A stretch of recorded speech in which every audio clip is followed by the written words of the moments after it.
Hello বন্ধুরা, তোমরা এক্ষুনি যেটা দেখলে সেটা নিশ্চয়ই তোমরা বুঝতে পেরেছো ওটা কি। ওটা একটা বেড টুল। তো এই বেড টুলটার পেছনে অনেক গল্প রয়েছে, সেটা তোমাদের সাথে আজ শেয়ার করব। আমাদের কিচেন ডেকোরেশনের যখন কাজ হয় তখন কাজের শেষে আমাদের কিছু প্লাউড বেঁচেছিল। তো সেই প্লাউড দিয়ে আমার বর বলেছিল যে মিস্ত্রিকে একটা আমাদের বেড টুল বানিয়ে দিতে। তো মিস্ত্রি বলল এটা বানাতে গেলে এর জন্য এক্সট্রা টাকা দিতে হবে। বর শুনে বলল যে না, আমরা তো ফুরনে দিয়েছি, কেন এক্সট্রা টাকা দিতে যাব। তো বর পরে ভেবে দেখলো যে না, এর জন্য এক্সট্রা টাকা দেবো না, আমি এটা নিজেই বানাবো। তো এটা বানাতে গেলে যা যা লাগে নিজে সেগুলো দোকান থেকে কিনে এনেছিল। তারপরে বাপি হেল্প করেছিল একটু। তারপরে এর রং করা থেকে সানমাইকার লাগানো থেকে পুরোপুরি সেটিং করা থেকে সব কিছু ও একাই করেছিল।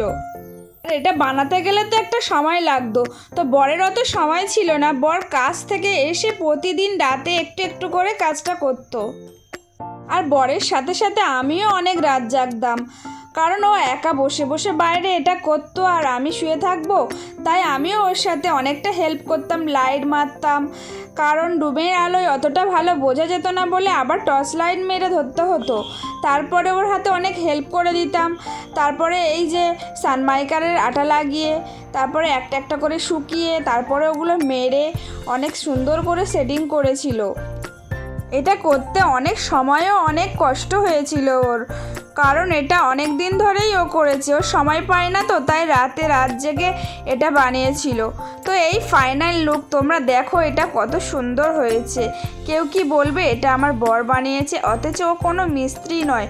আর এইসব বিষয়ে ওর কোনো আইডিয়ারও ছিল না, ও সব কিছু এক্সপেরিমেন্ট করে। আর এর ভেতরটা তোমাদেরকে একটু খুলে দেখালাম। এর ভেতরে একটা থাকও ছিল, এটা ছিল কাঁচের তৈরি, এটা কাঁচ দিয়ে করেছিল এই থাকটা। তো এর মধ্যে অনেক কিছু গুছিয়ে রাখা যেত। তো আমার বর এগুলো এলোমেলো করে রেখেছে, তোমাদেরকে জাস্ট দেখালাম।